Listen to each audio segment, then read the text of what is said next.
There's one of the major players, number 9, Galileo. Winner of 2 derbies, the English derby at Epsom, and then going on to win the Budweiser derby in Ireland. Taking it in his stride, Graham. Always has a little bit of sweat on just down his neck, but looks an absolute pitcher. And a credit to his trainer. We know he's the best 3-year-old. We'll find out very soon if he's the champion of Europe. Just leaving there for the parade, number 9, Galileo.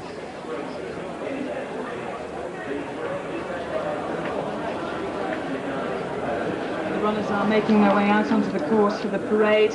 Before this Group 1 King George VI and Queen Elizabeth Diamond Stakes worth £435,000 to the winner, £750,000 in total prize money. And number 1 is Chimes at Midnight, ridden by Wayne Smith, Luke Comer, the trainer and the owner. He won his first race for nearly a year last month at the Curragh over 1 mile and 6. It's a sporting effort, but he hasn't got a serious chance of being placed in this. Number 2 is Fantastic Light, running for Godolphin, trained by Saeed bin Saror. Frankie Dettori on board, and he's won nearly £3 million in prize money, this horse. A great advert for keeping older horses in training. The Emirates World Series champion, and looked very, very good at Royal Ascot in the Prince of Wales's. Godolphin think he's improved since then. Frankie is raring to go. Number 3 is the pacemaker for Godolphin. This is Give the Slip. He'll make the running, but he's actually a very, very good pacemaker. He could hang on there for a long time. He won the Tote Ebor over 1 mile and 6 furlongs last year. So how fast will he go? The tactics will be in the hands of Dara O'Donoghue. Number 4 is Golden Snake, a horse who was retired to stud and then brought back into training. He's been in great form, though, and won his 4th Group 1 race in France in April, and then made Fantastic Light fight all the way in the Tattersalls Gold Cup. He'd be right there if the ground was just a bit softer. This ground not in his favour. John Dunlop, the trainer, Pat Ethery on board. Number 5 is the very consistent French-trained High Tory. He runs well over any distance from 1 mile and 1 to 1 mile and 4 furlongs. He runs all over the world as well and finished just over 3 lengths behind Fantastic Light here at Royal Ascot.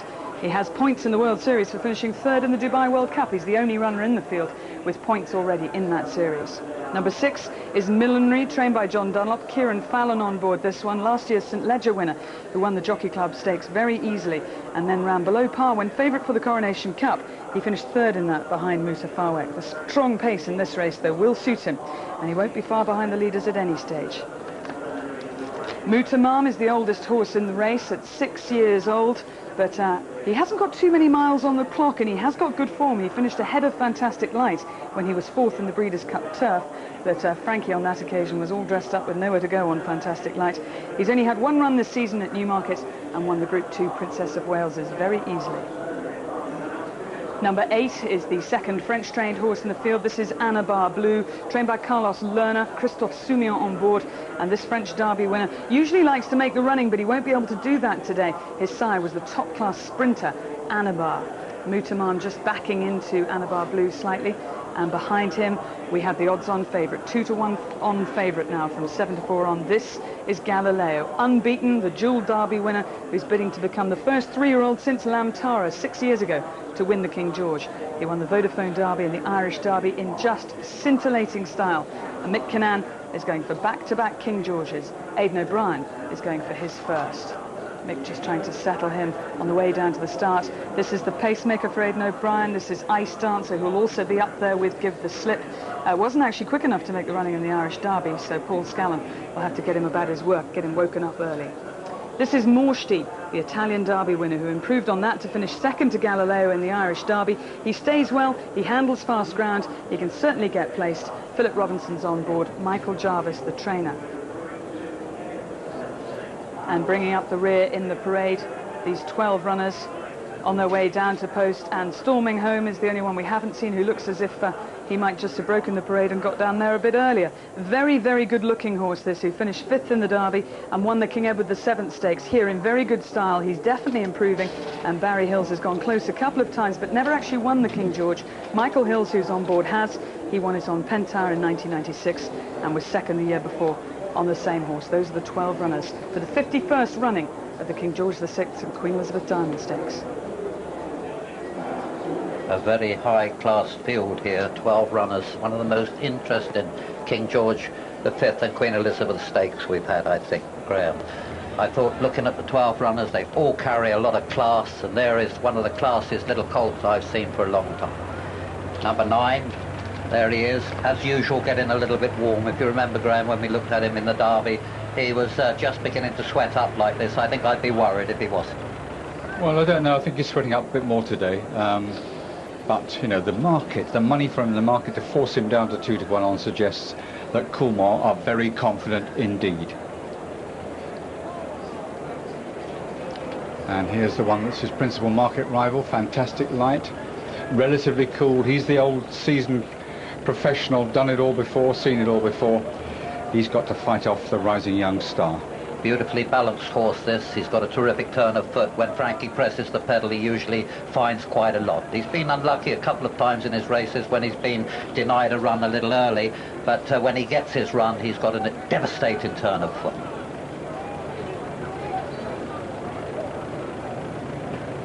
And round the back here, that's number 8, Anabar Blue, winner of the French Derby. And here's how he won at Chantilly last month. As you can see, he races prominently. He's not a great pace early on here, so he's able to lie out with them. And then in the closing stages, his jockey kicks for home. And on the run to the line, you have to say that Anabar Blue holds on really well. As Claire pointed out a little bit earlier, he's by a sprinting horse himself, Anabar, but he's put a lot of stamina into this, or the mare has, out of a Riverman mare. And funny enough, Riverman was a miler himself, but he showed a lot of quality this day. I don't think quite the French Derby was up to the form of the English or the Irish. Being loaded now. There going forward is Fantastic Light. Looks cool and calm, I have to say. Be interested in what's going through the jockeys' minds at the moment. The 2 pacemakers will have to hit the gate running, because they'll have to get a lot of speed early on through the first 2 furlongs, because I think, funny enough, Galileo went down to the start very free in the hands of Mick Cannan. He'll be looking to tuck him in early and to reserve that finishing speed for the last 2 furlongs. Right, just before they all go in, let's catch up with the very latest from Angus. The public have really latched on to this Galileo. It is a public gamble. This is professional money, betting shop money, the lot. It's not just one person trying to have all his money on. This is a public gamble. Galileo 1 to 2, 7 to 2 Fantastic Light, 20 to 1 bar in the King George. So this is the moment of truth. They're all set, 12 runners, set to go for the King George, under orders, and they're racing. And dropping back towards the rear early is High Tory and company with Chimes at Midnight, and Give the Slip, the Godolphin pacemaker, takes it up. Goes on by 2 lengths to Ice Dancer, up on the outside of Mudamam, and right there too is Galileo, and Anabar Blue is not that far away. They're a length and a half to Golden Snake, and further back is Morsty as they sort themselves out from High Tory. Storming Home is on the inside of runners from Fantastic Light, 2 lengths to Millenary, and 1.5 lengths last of all is Chimes at Midnight. Charging downhill now past the mile into Quarter Gate, and it's Give the Slip and the white cap of Godolphin just showing the way here from Ice Dancer.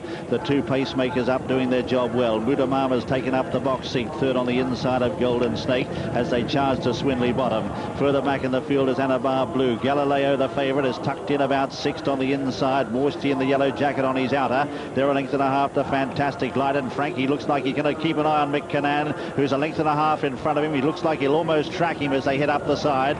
Further back in the field, Millenary from Storming Home. High Tory is right out the back as they continue the climb uphill, and Chimes at Midnight last of all. They've got under 6 furlongs to go in the King George, and Give the Slip and Ice Dancer being scrubbed up. Ice Dancer as Mudamam gets off the rail now and is out up on the outside of this pacemaker. Then Golden Snake with the hoop sleeves on the outside. Ice Dancer dropping back, and on the inside Galileo, his stablemate, is now moving out into an advantageous position about 4th on the inside of Morsty. Further back then is Anabar Blue. Fantastic Light is out wider on the track as they race towards the entrance to the home straight in the King George the 6th and Queen Elizabeth Diamond Stakes, and it's Give the Slip still there from Mudamam. Galileo has now moved up, beautifully poised into 3rd, followed by Golden Snake, and behind them Anabar Blue. Then Morsty the outside. Storming Home is getting up on the rails. Further back then is High Tory, and Fantastic Light is taken to the outside. Heads a turn for home. The split comes for Galileo. He takes picks it up now with just under 2 furlongs to travel.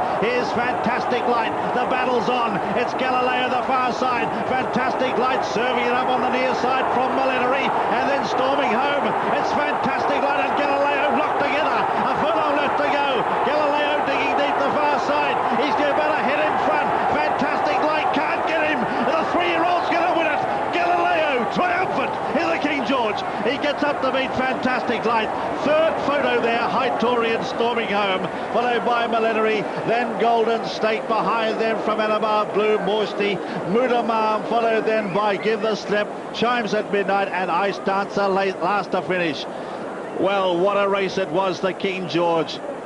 It wasn't hype, it was the real thing. Galileo, challenged and headed a nostril or so by Fantastic Light, has shown the grit of a true champion to fight back and to beat Fantastic Light. A photo third, and it is number 5, Hightori, getting third, just ahead of Storming Home in fourth. Then in fifth is Millenary.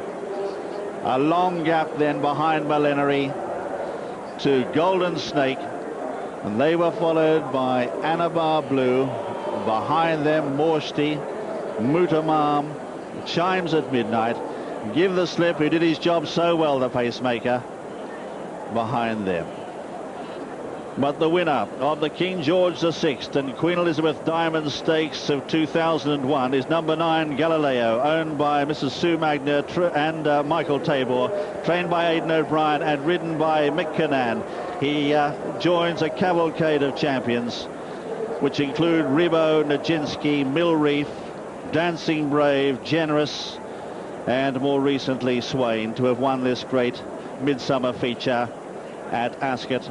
And it is a 2-to-1 on favourite, as a 2-to-1 on favourite that he has done it, and it's an incredibly fast time, 2 minutes 27.71.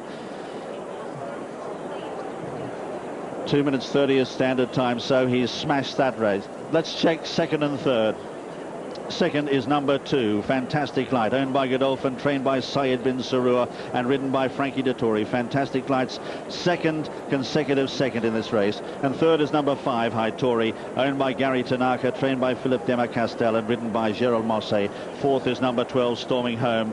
The distance is 2 lengths and 1 length, and the time is only 0.76 of a second outside the record. Well, while Galileo parades in front of the stands, let's have another look at this. What a race and what a racehorse. I cannot believe how brave and gutsy he has been on this occasion. Very different to the 2 derbies that he won, because this time Fantastic Light really gave him a race. He came to him, he came right to him, he eyeballed him, and Galileo had to find a little bit extra. And like a champion racehorse, and only a champion racehorse can, he found that bit extra. An extraordinary performance. Fantastic Light is being cheered into the second place in the winner's enclosure. The racegoers here really appreciating what they have seen out there, because, Willie, these were 2 racehorses giving their all. Yes, it certainly was, and jockeys as well.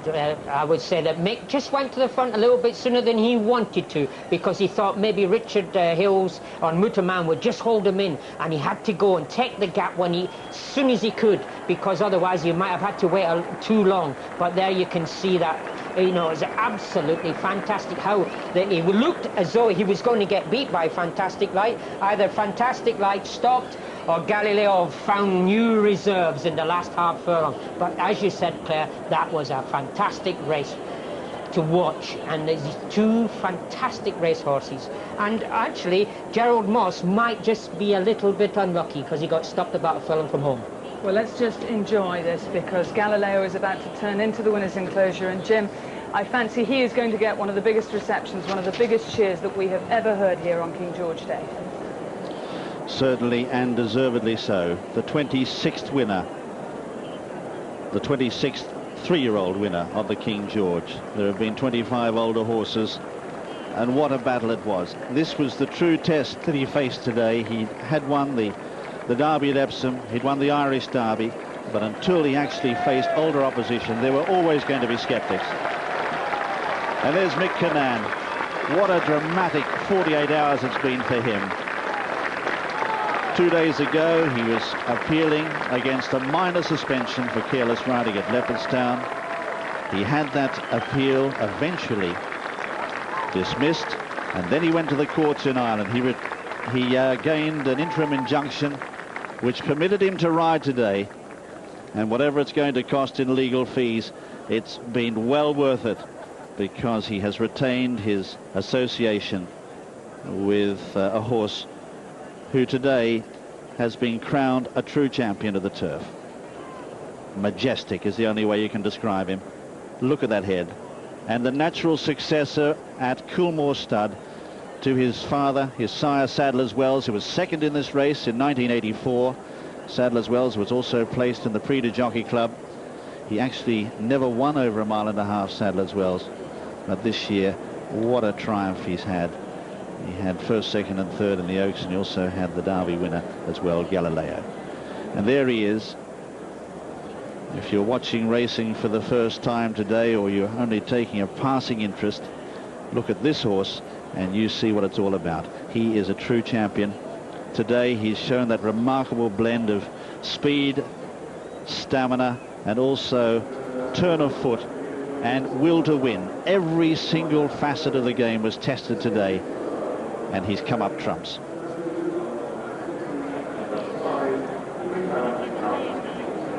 First, number 9, Galileo, the 1-2 favourite, and it has landed a massive public gamble. Second, number 2, Fantastic Light, 7-2. Galileo winning by 2 lengths as Frankie eased down in the closing stages. There was a massive roar, and if you love your true sport, you've witnessed one of the great races. Galileo, 1-2 favourite. Fantastic Light, 7-2. And third, number 5, High Tory at 22-1. All 12 ran, and the exacta, that paid £3.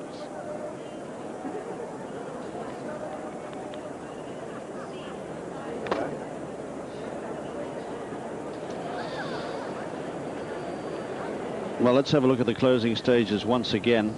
And here is where the battle developed. Frankie had been sitting a length and a half behind Mick on Fantastic Light. They come inside the 2. Here's Galileo the far side, now being joined by Fantastic Light, and this is where the moment of truth came. Could he answer the challenge? There he is. He has to dig deep, the younger horse on the left. On the near side, it's Fantastic Light, the experienced older horse who campaigned all around the world. But Galileo has gone on, and he has retained his unbeaten record, winning his 6th successive race. Unbeaten in 6 starts. And there is Mick Cannan getting the congratulations of jockeys' valets. Thank you, Mick. Well done. And all clear. Now then, Mick, that all those trials and tribulations, all worthwhile. Yeah, this is the first words you're going to utter since it all happened. It's been a stressful 10 days, I'd say. Ever since that careless riding ban? Yeah, you know, there was a lot of pressure on everybody once what happened on the night was put into place. For me, I had to make every effort to be here. Well, you've made a great effort, and that was a great race to watch. Yeah, I think so. You know, my horse is lovely. He's always in control of a race. He's always travels beautiful. Did you go a little bit soon because of Richard Hills? Yeah, I just didn't want to sit down and wait in there. Because if I waited that spot, I knew they're going to queue up around him. You get boxed up? Yeah, because the pacemaker had his job done. I'm going to be in a no-win scenario, so I've had to move out, make an effort to ease my way out and get through. And he's actually idle when he got to the front. Is he? Yeah. Did he get in front of you? Fantastic Light? No, he drew up to me. He came here very quickly. Very quick, yeah. And Michael just took him a few strides to the hill, and then I just gave him the backhander, and he just kicked into gear, and it was over. You didn't hit Frankie over the hand because he's come in with an injured hand. He's needing a doctor. Is he? No. You feel sorry for him, do you? I'll console him now in a few minutes. Anyway, what do you reckon to this horse? Is he the best you've ever ridden? Yeah. Very few horses you go out and you know you're playing to all his strengths all the time. There's no weakness to him. And I've never ridden a horse like that before. And one last question is, what about Point Given now? This is the American horse in America. You going to meet him? I don't know. You don't know? I don't know. I just turn up wherever this foot turns up. Anyway, well done. Congratulations. Great race. Thank you very much. Well, Dan here's absolute bedlam in the winner's enclosure, and the calmest man I think of all is the successful trainer, Aidan O'Brien. This must rank as arguably your finest achievement as a trainer. He's a serious horse, Jonathan.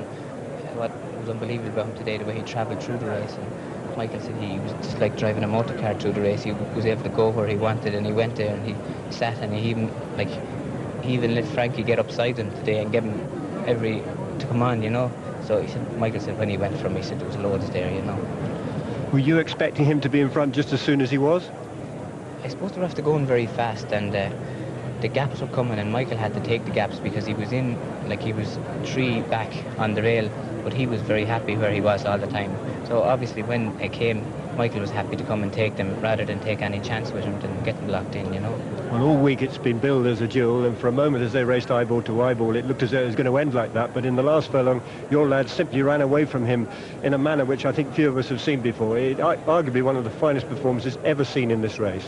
Yeah, Michael said what was unbelievable about him. He went there, and Michael just went there and way ahead, and the other horse came beside him, where both of them had chances, and then, so it wasn't as if he just flashed away. The two of them got together, and then at the furlong marker, he says, come on now, we go. I was impressed with him, the way he travelled through the race and was able to use all the gaps and the tactical early speed he had. Sometimes before his races he got very warm. Were you worried about that today? I know, it's just very warm here today, and everyone, he was warm today, but I think a lot of horses were warm. I would have no worry. And I would say he's had a harder race here, certainly than in either of the derbies. He'll know tomorrow that he's had a race. We know just about how good he is. Will you give him a little rest and bring him back for an autumn campaign? Well, that was probably the first race he really had. So I'd say he'd have learnt a lot today. That he won the 2 derbies, he quickened at the 2 marker and got 4 lengths on the horses and won the 4 lengths where Michael was steadying him the last furlong. But today he had to go and race, and he went to the furlong marker and he had to go and race from the furlong marker, which was very good for him. So the plan was always today was to come back and go to the Irish Champion Stakes after today. So hopefully he's okay tomorrow. We can't wait to see him again. Thank you very much and very well done. Thanks. Well done, Thank you. Here they are again, the final stages, inside the final furlong, and Galileo, the far side. It looked from certain angles as if Fantastic Light may have just got a nostril in front of Galileo. Mick was saying that he drew level. There's Frankie looking over his shoulder. He concedes now. He can see that the 3-year-old is superior and goes on to win well. Well, sometimes you just know that you've been in the presence of greatness, and I think everyone in this winner's enclosure feels it now. The man who owns a share in this horse is Michael Tabor, having won back-to-back King Georges. He had Mangeur last year, but a very different experience this year with Galileo. Oh, what a race! Absolutely. I always said that Fantastic Light had improved so much from last year, whereas last year I was very confident with Mangeur because I didn't think there was enough opposition. I knew this was something to beat. And he proved what a gutsy horse he is, and indeed I think he was just headed, but I wouldn't be 100% He was sure. definitely eyeballed, yeah, as the Americans would say. as they would say, but he showed his guts and determination, and in the end he won going away. Now, you're a sportsman, you're a competitor. How much more did you enjoy that because the challenge was so big? Oh, absolutely. That's what it's all about, the challenge. It makes the adrenaline flow, and that's what you need.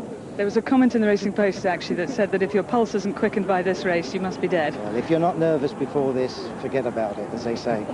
And now what for the horse? I mean, after that, he may just need a bit of a rest. Oh, he will do. I suppose the Irish Champion, and then the Breeders' Cup Classic, all things being well, which is obviously a very difficult task because, as I said, you're going to America in their backyard, and that's so tough, and on dirt, which we're not used to. And likewise, if Point Given came here, under our set of circumstances, it would be very tough for him. So it's something to savour anyway, and we'll enjoy it, hopefully. Over the years with racing, you proved yourself a very shrewd man, a very lucky man. Do you now feel a very proud man because of this horse? I think you have to be proud if you're not proud with a horse like this, because he is the ultimate. He's the ultimate because he's got the pedigree to die for, he's got the confirmation, and now he's done it on the track. So when you get those 3 things, you've really achieved it. Well, I think we've all seen something spectacular today. Can't wait to see him in action again. Absolutely. Well done, Michael. Thank you very much.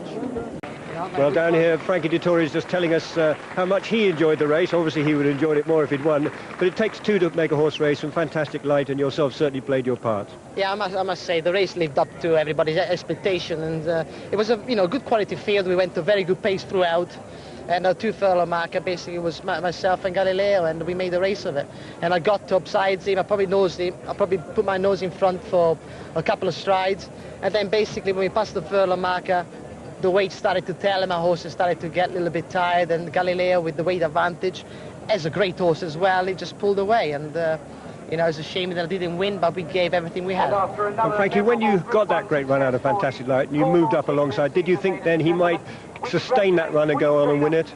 Yeah, well, obviously, you know, I was going to have a fight in my hands because I saw Mickey never really asked any serious question yet. And when I got upsides him and he asked his horse to go, we stayed together for a while, and like I said, in the end, they just drew away. And, I mean, it was a great opportunity for him, and what a great horse. And, you know, we wish him the best in the future. I'm sure we'll meet again with less weight allowance, and we'll make another good race of it. Well, that has been a great day, and I know you enjoyed it. We certainly did. Thank you. Well we'll done, be Frankie. back.